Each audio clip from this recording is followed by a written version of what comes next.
Good morning students. இன்றைக்கி நம்ம வந்து ரெஸ்பிரேட்டரி சிஸ்டத்தோட physiology overview of respiratory physiology பார்ப்போம். ஸோ ரெஸ்பிரேஷன் வந்து இட் கம்ப்ரைசஸ் டூ ஃபேஸஸ். ஒன்று வந்து இன்ஸ்பிரேஷன் அண்ட் எக்ஸ்பிரேஷன். மூச்சு இழுக்கிறது இன்ஸ்பிரேஷன், மூச்சு விடுறது வந்து எக்ஸ்பிரேஷன். ஸோ இந்த இன்ஸ்பிரேஷன் எக்ஸ்பிரேஷன் நடக்கிறதுக்கு நமக்கு வந்து muscles required. So muscles of inspiration அப்படின்னு பார்த்தா டயஃப்ரம் தான் வந்து மேஜர் இன்ஸ்பிரேட்டரி மசில். அது இல்லாமல் எக்ஸ்டர்னல் இன்டர்காஸ்டல் மசில், இது வந்து ரிப்ஸ்க்கு இடையில் இருக்கிறது. மசில்ஸ் ஆஃப் எக்ஸ்பிரேஷன் அப்படின்னு பார்த்தோன்னா வந்து internal intercostal muscle and abdominal muscles. So யூஸ்வலாக வந்து இன்ஸ்பிரேஷன் தான் ஒரு ஆக்டிவ் ப்ராசஸ். அப்புறம் அந்த மசில்ஸ் வந்து நல்லா வேலை செய்யும், எக்ஸ்பேண்ட் ஆகிறதுக்கு பயங்கரமாக வேலை செய்யும். அதே வந்து எக்ஸ்பிரேஷன் பார்த்தோன்னா வந்து ஒரு பேசிவ் ப்ராசஸ். அது வந்து எந்த மசிலும் ஆக்டிவாக இருக்காது, ஜஸ்ட் ரீகாயிலிங் ஆஃப் தி லங்ஸ், அதுவே போதும். பட் நம்ம ஃபோர்ஸ்ஃபுல்லாக எக்ஸ்பெக்ட் பண்ணுறப்ப வந்து அப்போ வேலை செய்யணும். அப்போ தான் வந்து இந்த மசில்ஸ் ஆஃப் எக்ஸ்பிரேஷன் வந்து ரொம்ப ஆக்டிவாக இருக்கும். சரி, இந்த மசில்ஸை வந்து இன்னோவேட் பண்ணுறது பார்த்திங்கன்னா வந்து ஃப்ரீனிக்னை வந்து டயஃப்ரத்தை இன்னோவேட் பண்ணுது. அண்டு தொராசிக் ஸ்பைனல் நர்வ்ஸ் வந்து இந்த இன்டர்காஸ்டல் மசில்ஸை இன்னோவேட் பண்ணுது. ஸோ இதெல்லாம் எங்கேருந்து வருது அப்படின்னு பார்த்தோன்னா வந்து ஸ்பைனல் கார்ட்லேருந்து வருது. Cervical and thoracic segment of spinal cord. So இந்த ஸ்பைனல் கார்ட் செக்மெண்ட்ஸ் வந்து under the control of respiratory centres. So நம்ம ரெஸ்பிரேட்டரி சென்டர்ஸ்னு பார்த்தோம்னா வந்து பான்ஸ், மிடுலா, இது ரெண்டு தான் முக்கியமான ரெஸ்பிரேட்டரி சென்டர்ஸ் இருக்குது. பான்ஸில் வந்து ஆப்னியூஸ்டிக் சென்டர் அண்ட் நிமோடாக்சிக் சென்டர், ரெண்டு சென்டர் இருக்குது. மிடுலாவில் வந்து dorsal respiratory group neurons and ventral respiratory group neurons அப்படின்னு இருக்குது. இந்த டார்சல் ரெஸ்பிரேட்டரி குரூப் நியூரானை வந்து இன்ஸ்பிரேட்டரி மசில்ஸை கண்ட்ரோல் பண்ணுறது. இந்த வென்ட்ரல் ரெஸ்பிரேட்டரி குரூப் நியூரான் இதுலேருந்து போகிற அவுட்புட்டு தான் வந்து எக்ஸ்பிரேட்டரி மசில்ஸை கண்ட்ரோல் பண்ணுது. இந்த ரெண்டு சென்டர்ஸுமே வந்து பேஸ்மேக்கர் நியூரானோடைய கைடன்ஸில் நடக்குது. ஸோ பேஸ்மேக்கர் நியூரான்ஸ்னு பார்த்தோம்னா வந்து ப்ரீ பால்ஸுங்கர் காம்ப்ளெக்ஸ், இதுவும் மிடுலாவில் தான் இருக்குது. ஸோ இதுலேருந்து வந்து ரிதமிக் டிஸ்சார்ஜ் வந்து இனிஷியேட் ஆகி இந்த ரெண்டு நியூரான்ஸ்க்கும் போகும். அங்கேருந்து வந்து தொராசிக் அந்த ஃப்ரீனிக் மோட்டார் நியூரான் ஸ்பைனல் கார்டுக்கு போய் இந்த மசில்ஸ் வந்து கண்ட்ரோல் பண்ணுது. சரி, இப்போ இந்த மிடுலாவுக்கு மேலே இருக்கிறது என்னென்னா பான்ஸு. ஸோ பான்ஸோட வேலை என்னென்னா வந்து it regulate the inspiration and expression. இதில் முக்கியமான சென்டர்னு பார்த்தா நிமோடாக்சிக் சென்டர் தான். இந்த நிமோடாக்சிக் சென்டர் என்ன பண்ணுன்னா வந்து இன்ஸ்பிரேஷன் வந்து கண்ட்ரோல் பண்ணி வைக்கும். எப்படி கண்ட்ரோல் பண்ணி வைக்கணும்னா நிமோடாக்சிக் சென்டர் வந்து அது கீழே இருக்க ஆப்னியூஸ்டிக் சென்டரை வந்து இன்ஹிபிட் பண்ணும். ஆப்னியூஸ்டிக் சென்டரோட வேலை என்னென்னா வந்து inspiratory neuron, dorsal respiratory neuron, dorsal inspiratory நியூரானை வந்து கான்ஸ்டண்ட்டாக ஆக்டிவ் பண்ணிகிட்டே இருக்கிறது தான் அதோட வேலை. ஸோ நமக்கு இன்ஸ்பிரேஷன் மட்டுமே நடந்தால் அது வந்து ப்ராக்டிக்கலாக நாட் பாசிபிள். ஸோ அந்த ஆப்னியூஸ்டிக் சென்டர் வந்து இன்ஹிபிட் பண்ணுறது தான் வந்து pneumotaxic centre. So pneumotaxic centre role அப்படின்னு பார்த்தோன்னா வந்து இட் லிமிட் இன்ஸ்பிரேஷனை வந்து ஒரு லிமிட் பண்ணுது. இது இல்லாமல் Vegas nerve. So Vegas nerve பார்த்திங்கன்னா வந்து நம்ம ஏர்வேல இருக்க ஸ்ட்ரெச் ரிசப்டர்லேருந்து வேகஸ் நர்வ் வரும். அந்த வேகஸ் நர்வ் என்ன பண்ணுன்னா வந்து இந்த டார்சல் இன்ஸ்பிரேட்டரி நியூரானை வந்து இன்ஹிபிட் பண்ணும். ஸோ இன்ஸ்பிரேஷன் வந்து லிமிட் ஆகும், அப்போ தான் வந்து எக்ஸ்பிரேஷன் ஸ்டார்ட் ஆகும். ப்ரொலாங்டு இன்ஸ்பிரேஷன் நடந்துட்டு இருக்கக்கூடாது. இப்போ வந்து நம்ம வந்து பான்ஸுக்கு மேலே வந்து ஒரு டேமேஜ் ஆகிடுச்சு அப்படின்னா வந்து இந்த ரெஸ்பிரேட்டரி சென்டர்லாம் கரெக்டாக இருக்குது. ஸோ ஒரு இஷ்யூவும் இல்லை, ரெஸ்பிரேஷன் நல்லா நடக்குது. அதுவே வந்து மிடுலாவுக்கு கீழே ஒரு டேமேஜ் ஆகுதுன்னு வச்சுக்கோங்களேன், நமக்கு வந்து ரெஸ்பிரேஷன் எதுவுமே நடக்காது. இப்போ பான்ஸுக்கும் மிடுலாவுக்கும் நடுவில் ஒரு டிரான்சாக்ஷன் இல்லை ஒரு செக்ஷனிங், ஒரு கட்டு வருதுன்னு வச்சுக்கோங்களேன். ஸோ இந்த இன்ஸ்பிரேஷன் அண்ட் எக்ஸ்பிரேஷன் நடக்கும், பட் இர்ரெகுலராக தான் இருக்கும். ஸோ இதெல்லாம் வந்து வேரியஸ் லெவலில் வந்து நமக்கு வந்து எக்ஸ்பெரிமெண்டல் வச்சு நம்ம வந்து கண்டக்ட் பண்ணி நம்ம இதை தெரிஞ்சுக்கிறோம். சரி, இப்போ வந்து இன்ஸ்பிரேஷன் நடக்குது, எக்ஸ்பிரேஷன் நடக்குது. ஸோ இது எப்படி நடக்குது அப்படின்னு பார்த்தோன்னா வந்து நார்மலாக வந்து ஃபஸ்ட்டு வந்து நமக்கு வந்து ரெஸ்பிரேட்டரி சென்டர்ஸ்லேருந்து வந்து chest wall, intercostal muscles and diaphragm இதுதான் வந்து ஆக்டிவ் பண்ணி செஸ்ட் வால் தான் ஃபஸ்ட்டு எக்ஸ்பேண்ட் ஆகும். ஸோ இந்த செஸ்ட் வால் அட்டாச் ஆகிருக்கிற ப்ளூரா வந்து பெரட்டல் ப்ளூராங்கிறோம். லங்ஸ் கூட அட்டாச் ஆகிருக்கிற ப்ளூரா வந்து விசரல் ப்ளூராங்கிறோம். இந்த ரெண்டு ப்ளூராவும் பார்த்திங்கன்னா வந்து ஆப்போசிட் டைரெக்ஷனில் மூவ் ஆகும். ஸோ செஸ்ட் வால் வந்து அவுட்வேர்டாக போகும், லங் வந்து இன்வேர்டாக போகும். இதுதான் டெண்டன்சி. ஸோ ரெண்டு ஆப்போசிட் டைரெக்ஷனில் போகிறப்ப அந்த ரெண்டுத்துக்கும் இடைப்பட்ட ஸ்பேஸ் இருக்குல்ல, ப்ளூரல் ஸ்பேஸ், அந்த ப்ளூரல் ஸ்பேஸ் வந்து ஒரு நெகட்டிவ் ஒரு வேக்கம் ஸ்பேஸாக இருக்கும். அதில் இருக்க ப்ரெஷர் பார்த்திங்கன்னா நெகட்டிவாக இருக்கும். ஸோ இந்த ப்ரெஷர் தான் நம்ம வந்து இன்ட்ரா ப்ளூரல் ப்ரெஷருங்கிறோம். இது வந்து ஆல்வேஸ் நெகட்டிவ். இதோட வேல்யூ பார்த்திங்கன்னா -2 to -6 millimetre of mercury. So இப்போ என்ன ஆகுதுன்னா வந்து ஃபஸ்ட்டு வந்து ரெஸ்பிரேஷன் ஸ்டார்ட் ஆகிறப்ப என்ன ஆகுதுன்னா வந்து செஸ்ட் வால் நல்லா எக்ஸ்பேண்ட் ஆகுது. எக்ஸ்பேண்ட் ஆகிறப்ப என்ன ஆகுதுன்னா இந்த இன்ட்ரா ப்ளூரல் ப்ரெஷர் வந்து -2லேருந்து -6 மில்லிமீட்டர் இருக்குது. ரொம்ப நெகட்டிவாக போகுது. இது ரொம்ப நெகட்டிவாக போகிறப்ப என்ன ஆகும்னா ஒரு சக்ஷன் எஃபெக்டில் என்ன பண்ணுன்னா வந்து லங்ஸை வந்து எக்ஸ்பேண்ட் பண்ண வைக்கும். ஸோ லங்ஸை எக்ஸ்பேண்ட் பண்ண வைக்கிறப்ப என்ன ஆகும்னா லங்ஸ்க்கு உள்ளே இருக்க ப்ரெஷர் தான் வந்து இன்ட்ரா பல்மரி ப்ரெஷர். ஸோ அந்த இன்ட்ரா பல்மரி ப்ரெஷர் வந்து குறைய ஆரம்பிச்சிடும்.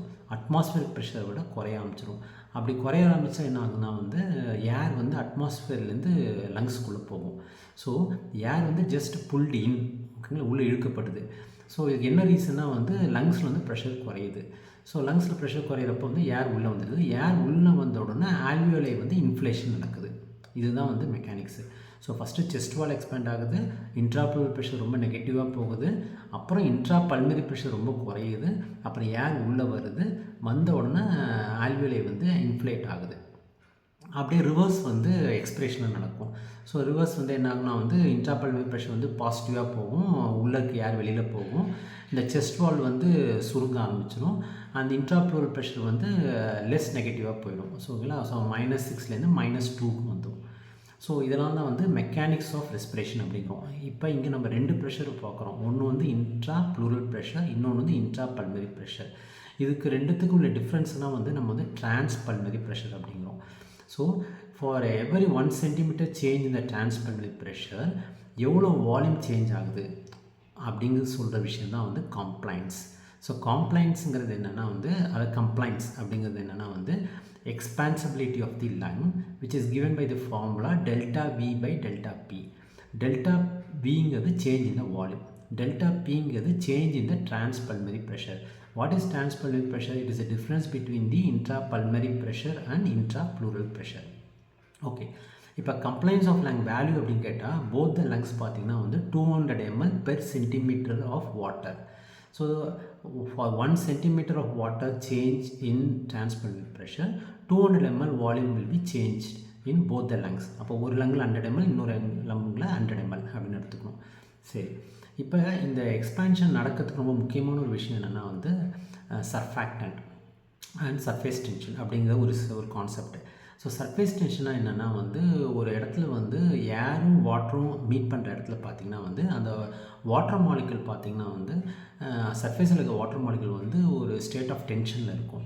பிகாஸ் அந்த வாட்டர் மாலிகுல் வந்து it will not be exerted by pressure, it will not force of attraction between the water molecules வந்து அதிகமாக இருக்கும்.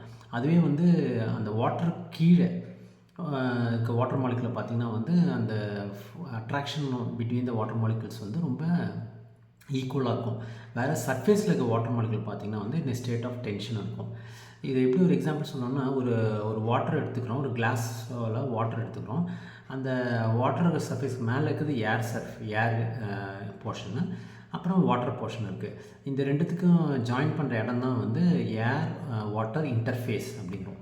அந்த இன்டர்ஃபேஸில் பார்த்திங்கன்னா வந்து வாட்டர் மாலிகுல் வந்து will be in a state of tension. So இதை தான் வந்து நம்ம சர்ஃபேஸ் டென்ஷனுங்கிறோம். இப்போ இந்த 2 வாட்டர் மாலிகுல்ஸ்க்கு இடைப்பட்ட அட்ராக்ஷன் அதிகமாக இருக்கிறது வந்து நம்ம தடுக்கணும். அது தடுக்கிற ஒரு விஷயந்தான் வந்து சர்ஃபாக்டன்ட் நம்ம லங்ஸில். ஸோ லங்ஸில் பார்த்திங்கன்னா ஆல்வியோலை இருக்குது, ஆல்வியோலையில் வந்து ஆல்வியோலை ஃப்ளூயிட் இருக்குது, அதுக்கு மேலே வந்து ஏர் இருக்குது. ஸோ இந்த சர்ஃபேஸ் டென்ஷன் அதிகமாக இருந்துச்சுன்னா ஆல்வியோலை வந்து கொலாப்ஸ் பண்ண வச்சிடும். ஸோ இதை தடுக்கிற ஒரு பொருள் தான் வந்து நம்ம ஆல்வியோலை இருக்குது, that is called surfactant. Surfactant என்ன பண்ணணும்னா வந்து இந்த 2 வாட்டர் மாலிகுல் சர்ஃபேஸுக்குள்ள வாட்டர் மாலிகுலுக்கு இடைப்பட்ட அந்த அட்ராக்ஷனை வந்து இது வந்து ப்ரிவெண்ட் பண்ணும். இது உள்ள இன்டர்ஃபியர் பண்ணி அட்ராக்ஷனை குறைக்கிறப்ப நமக்கு வந்து சர்ஃபேஸ் டென்ஷன் குறையும், ஆல்வியோலை கொலாப்ஸ் வந்து தடுக்கப்படுது. இதுதான் வந்து சர்ஃபாக்டன்ட்டோட வேலை. சர்ஃபாக்டன்ட்டுங்கிறது ஒரு கெமிக்கல். இது வந்து இட் இஸ் எ பாஸ்போலிபிட். இதை எப்படி சொன்னால் டைபாமெட்டில் பாஸ்பாட்டிடில் கொலைன், DPPC அப்படிங்கிறோம். இதோட வேலை என்னென்னா to reduce the surface tension. By reducing the surface tension alveolar stability, alveolar patency is maintain. It prevent alveolar collapse. இப்போ சர்ஃபாக்டன்ட் இல்லைன்னா நமக்கு என்ன அப்படின்னா வந்து ரெஸ்பிரேட்டரி டிஸ்ட்ரெஸ் சிண்ட்ரோம் அப்படிங்கிற ஒரு சிண்ட்ரோம் வந்துடும். சரி, இப்போ வந்து நம்ம என்ன ஆகுனா வந்து இப்போ நெக்ஸ்ட் வந்து நம்ம வந்து வால்யூம்ஸ் அண்ட் கெப்பாசிட்டிஸ் பார்ப்போம். இப்போ வந்து என்னென்ன வரைக்கும் பார்த்துருக்கோம்னா மசில்ஸ் ஆஃப் ரெஸ்பிரேஷன் பார்த்துருக்கோம், what are the centres that controls the respiration அப்படின்னு பார்த்துருக்கோம். Then what are the mechanics of respiration அப்படிங்கிறது பார்த்துருக்கோம். அப்புறம் கம்ப்ளைன்ஸ்னு என்னென்னு பார்த்தோம். அப்புறம் வந்து சர்ஃபாக்டன்ட் சர்ஃபேஸ் டென்ஷன்னா என்னென்னு பார்த்தோம். சரி, இப்போ டெட் ஸ்பேஸ் அப்படிங்கிறது பார்த்தோம்னா இப்போ the portion of the respiratory tree, okay, நம்மளோட சுவாச பாதையில் வந்து எந்த போர்ஷன் வந்து not involve in gas exchange, okay, அதில் இருக்க ஏர் வந்து கேஸ் எக்ஸ்சேஞ்ச் பயன்படலை அப்படின்னு பார்த்தோம்னா, the air present in the trachea, bronchi up to terminal bronchiole, அந்த ஏர் பார்த்திங்கன்னா ஒரு 150 ml, அந்த ஏர் வந்து it is not used for gas exchange.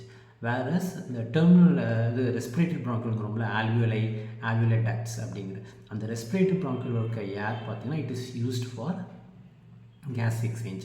சரி, இப்போ வந்து டெட் ஸ்பேஸ் அப்படிங்கிற எதை எப்படி எக்ஸ்பிளைன் பண்ணோம்னா, it is a part of respiratory tree that does not involved in gas exchange. Okay, the part of the volume of air, so the volume of air present in the respiratory tree that does not involved in gas exchange அப்படிங்கிறப்ப that is called anatomical dead space. இதோட value பார்த்தீங்கன்னா 150 ml. சரி, இப்போ வந்து சில ஆல்வியோலுக்கு air பார்த்தீங்கன்னா it is not use for gas exchange. எந்த மாதிரி ஆல்வியோலைனா இந்த ஆல்வியோலை விச் இஸ் நாட் பெர்ஃப்யூஸ்ட்னா பிளட் சப்ளை இல்லாத ஆல்வியோலை. ஸோ யூஸ்வலாக ஹெல்த்தி இண்டிவிஜுவலை பார்த்திங்கன்னா வந்து இந்த ஆல்வியோலை டெட் ஸ்பேஸ் அப்படிங்கிறோம். இதை ஆல்வியோலை டெட் ஸ்பேஸும் அனாட்டமிக்கல் டெட் ஸ்பேஸும் கிட்டத்தட்ட ஈக்குவலாக இருக்கும். பட் இன் டிசீஸ் கண்டிஷனில் பார்த்திங்கன்னா வந்து ஆல்வியோலை டெட் ஸ்பேஸ் வந்து கொஞ்சம் அதிகமாக நமக்கு கிடைக்கும். ஸோ இந்த அனாட்டமிக்கல் டெட் ஸ்பேஸும் ஆல்வியோலை டெட் ஸ்பேஸ் ரெண்டுத்தையும் ஆட் பண்ணோம்னா கிடைக்கிற டெட் ஸ்பேஸை வந்து நம்ம வந்து ஃபிசியாலஜிக்கல் டெட் ஸ்பேஸ் இருக்கிறோம். இதை தான் வந்து ட்ரூ டெட் ஸ்பேஸ் அப்படின்னு சொல்கிறாங்க. சரி, so what is anatomical dead space? The volume of air present in the respiratory tree or respiratory tract that is not involved in gas exchange. The value is 150 ml. Okay, சரி, இப்போ lung volumes and capacities பார்ப்போம். இப்போ வந்து நம்ம first வந்து there are 4 volumes and 4 capacities இருக்குது. ஒன்று வந்து tidal வால்யூம், இன்னொன்று வந்து ரெசிடுவல் வால்யூம், அப்புறம் இன்ஸ்பிரேட் ரிசர்வ் வால்யூம், அப்புறம் எக்ஸ்பிரேட் ரிசர்வ் வால்யூம். அதுமாரி 4 capacities இருக்குது. That is total lung capacity, vital capacity, inspiratory capacity, functional residual capacity. சரி, இப்போ சிம்பிளாக நம்ம ஒரு வேல வந்து நம்ம எக்ஸ்பிளைன் பண்ணுவோம். எப்படின்னா வந்து இப்போ நம்ம இன்ஸ்பயர் பண்ணுறோம், ஒரு எக்ஸ்பயர் பண்ணுறோம். So the volume of air inspired or expired during a normal breathing is called tidal volume. எவ்வளோ வால்யூம்னா 500 ml. இதில் நம்ம ஏற்கனவே பார்த்தோம் ஒரு 150 ml யூஸ் ஆகலை, மீதி 350 ml தான் யூஸ் ஆகுது. அந்த 350 ml தான் வந்து ஆல்வியோவில் இருக்க air that is use for gas exchange. ஓகேவா? நெக்ஸ்ட் வந்து inspiratory reserve volume, that is the extra volume of air that is inspired after normal inspiration. ஒரு நார்மல் இன்ஸ்பயர் பண்ணிவிட்டு அதுக்கப்புறம் எவ்வளோ extra volume of air inspire பண்ணுறோம் with maximum inspiratory effort, அதை தான் வந்து இன்ஸ்பிரேட்டரி ரிசர்வ் வால்யூம் அப்படிங்கிறோம். சரி, the extra volume of air that is expired after normal expiration. Normal expire பண்ண பிறகு நம்மளால் எவ்வளோ எக்ஸ்பயர் பண்ண முடியுது வித் மேக்ஸிமம் எக்ஸ்பிரேட்டரி எஃபர்ட், அதுதான் வந்து எக்ஸ்பிரேட்டரி ரிசர்வ் வால்யூங்கிறோம். சரி, so the volume of air remaining in the lung after forceful அல்லது மேக்ஸிமம் எக்ஸ்பிரேஷன், ஒரு மேக்ஸிமம் எக்ஸ்பயர் பண்ண பிறகும் கொஞ்சம் ஏர் இருக்கும், that is called residual volume. ஓகேங்களா? So tidal volume 500 ml, inspiratory reserve volume 3300 ml, expiratory reserve volume 1000 ml and residual volume வந்து 1200 ml. சரி, now capacity பார்த்தோம்னா வந்து வைட்டல் கெப்பாசிட்டினா என்னென்னா வந்து the amount of air that is expired to the maximum after taking maximum inspiration. இது எப்படி calculate பண்ணோம்னா it is a sum of tidal volume, inspiratory reserve volume and expiratory reserve volume. இது மூணுத்தையும் add பண்ணால் நமக்கு கிடைக்கிறது வைட்டல் கெப்பாசிட்டி, ஒரு 4800 ml கிடைக்கும். சரி, the maximum amount of air that the lung can accommodate, அதுதான் வந்து நம்ம டோட்டல் லங் கெப்பாசிட்டிங்கிறோம். அது வந்து ஒரு 6000 ml அல்லது 6 liters. It is the sum of vital capacity and residual volume. சரிங்களா?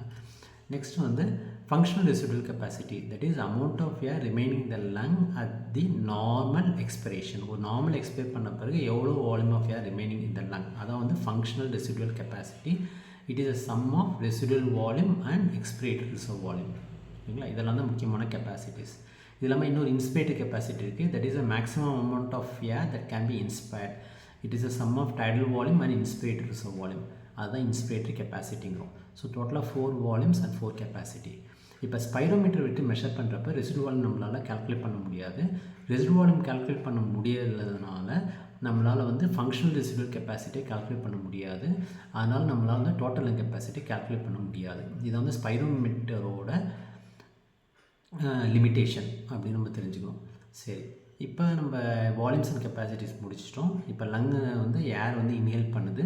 இந்த ஏர் என்ன பண்ணுது, அல்வியோலர் கேப்லரி மெம்பரேன் வழியே டிஃப்யூஸ் ஆகி அந்த ஆக்சிஜன் என்ன பண்ணுது வந்து பிளட்டுக்கு போயிடுது. இப்போ நம்ம என்ன எக்ஸ்பிளைன் பண்ணணும், oxygen transport. So oxygen is carried by haemoglobin. So oxygen வந்து 4 molecule of oxygen is carried by 1 haemoglobin. So ஒரு மாலிகுல் ஆட் ஆகிறப்ப டென்ஸாக இருக்க ஹீமோக்ளோபின் வந்து ரிலாக்ஸ் கான்ஃபிகரேஷனுக்கு போயிடுது. ஸோ இந்த ஆக்சிஜன் ஆடிங் டு ஹீமோக்ளோபினை வந்து ஆக்சிஜனேஷனுங்கிறோம். It is not oxidation. Because ferrous state of iron வந்து ஃபெரஸாகவே இருக்கும், ஃபெரிக்காக மாறாது. ஸோ அதனால் it is called oxygenation. So இந்த ஆக்சிஜன் ஹீமோக்ளோபின் ஜாயின் ஆகிறது, அந்த ப்ராசஸ் எக்ஸ்பிளைன் பண்ணுற கர்வ் தான் வந்து ஆக்சிஜன் டிசோசியேஷன் கர்வ். இது என்ன சொல்லுதுன்னா வந்து 100 millimeter ப்ரெஷர் ஆக்சிஜன் இருந்தாலுமே ஹீமோக்ளோபின் வந்து 97% தான் சேச்சுரேட் ஆகும். அதே மாதிரி 26 millimeter மெர்க்குரி ஆக்சிஜன் இருந்தாலுமே 50% of haemoglobin be saturated. So இந்த ஆக்சிஜன் வந்து ஹீமோக்ளோபின் சேச்சுரேஷன் ஒரு பக்கமும் பார்ஷியல் ப்ரெஷர் ஆக்சிஜன் ஒரு பக்கமும் வச்சுட்டு நம்ம ஒரு பிளாட் பண்ணோம்னா நமக்கு ஒரு கர்வ் கிடைக்கும். அந்த கர்வ் தான் வந்து ஆக்சிஜன் டிசோசியேஷன் கர்வ். அது வந்து சிக்மாய்ட் ஷேப் கர்வ் அப்படி இருக்கும்.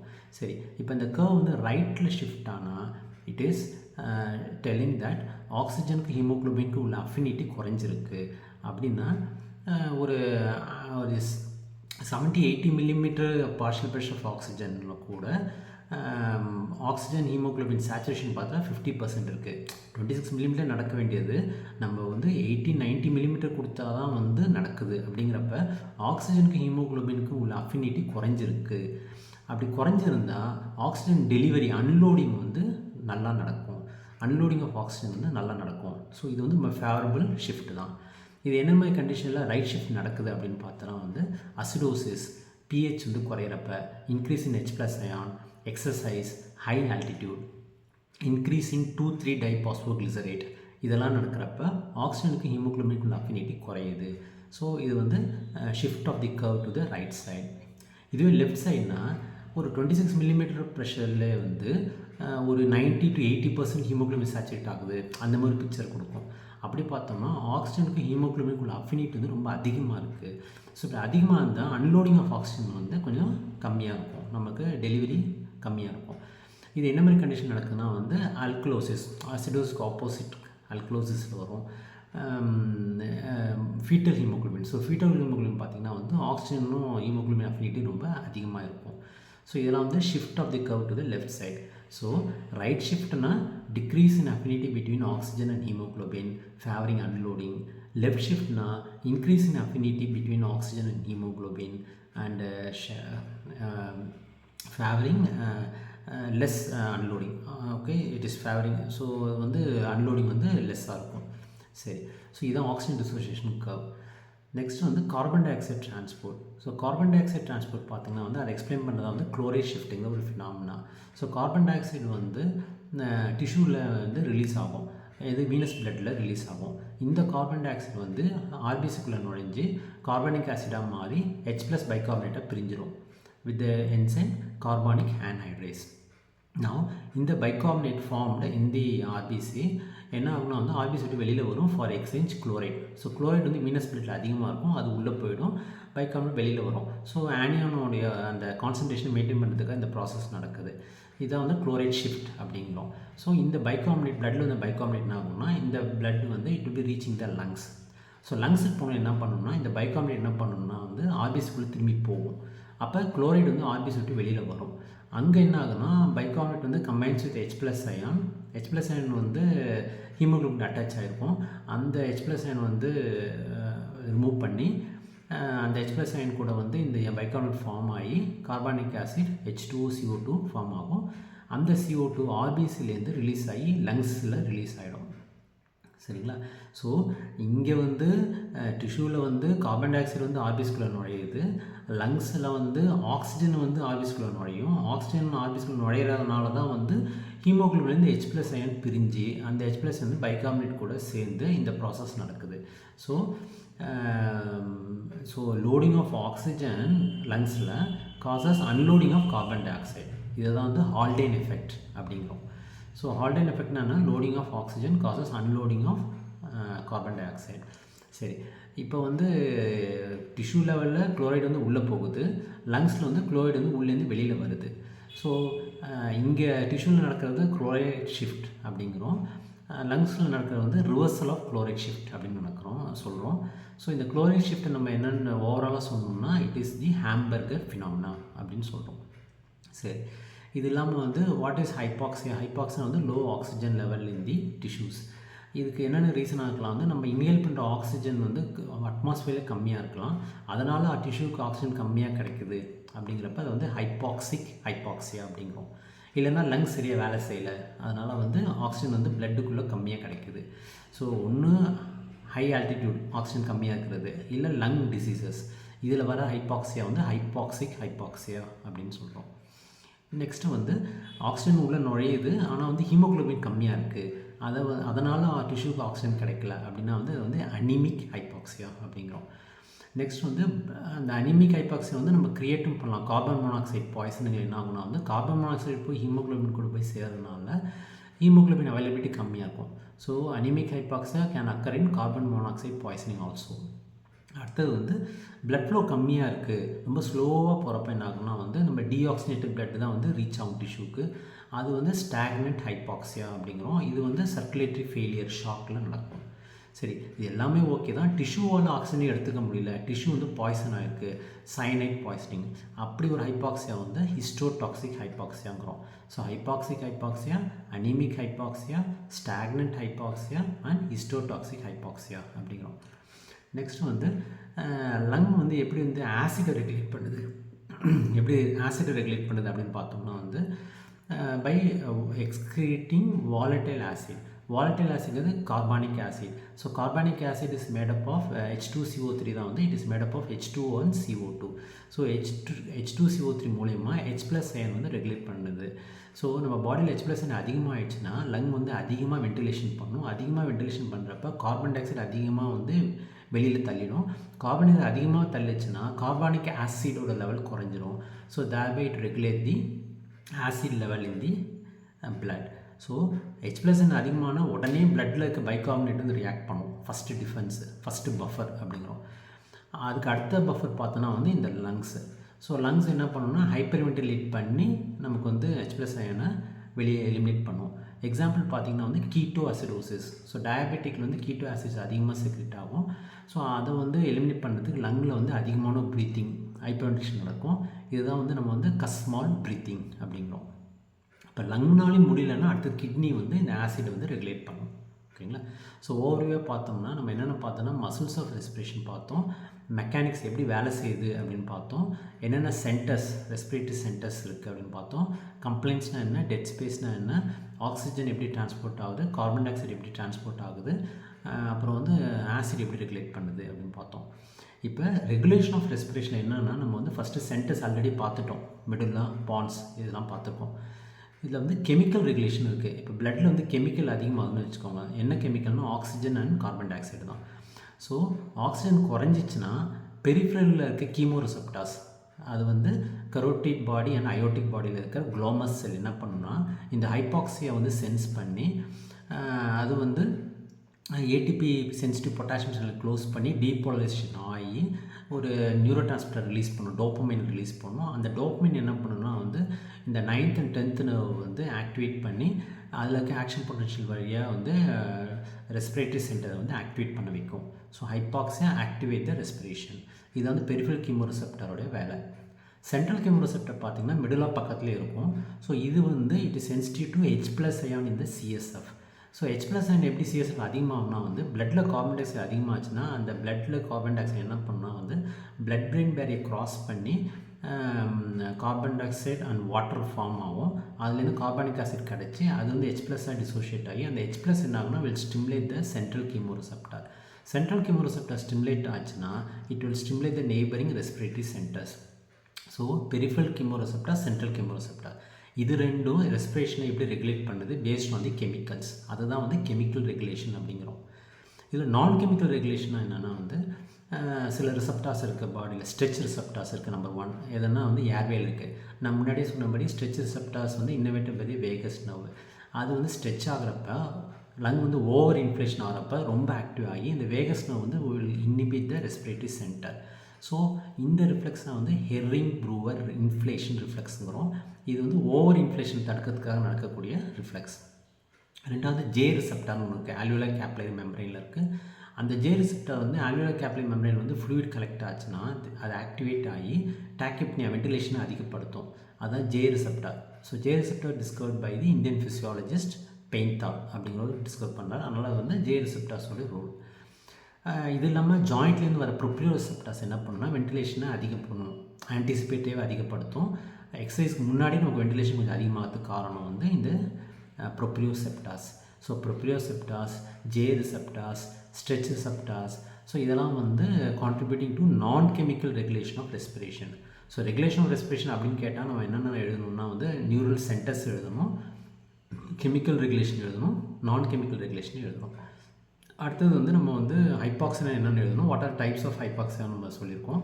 அப்புறம் எப்படி ஆசிட் வந்து ரெகுலேட்டட் பை தி லங்ஸ் சொல்லியிருக்கோம். So thank you. ஸோ இது ஓவர்வியூவாக நான் கொடுத்துருக்கேன். Okay, thank you.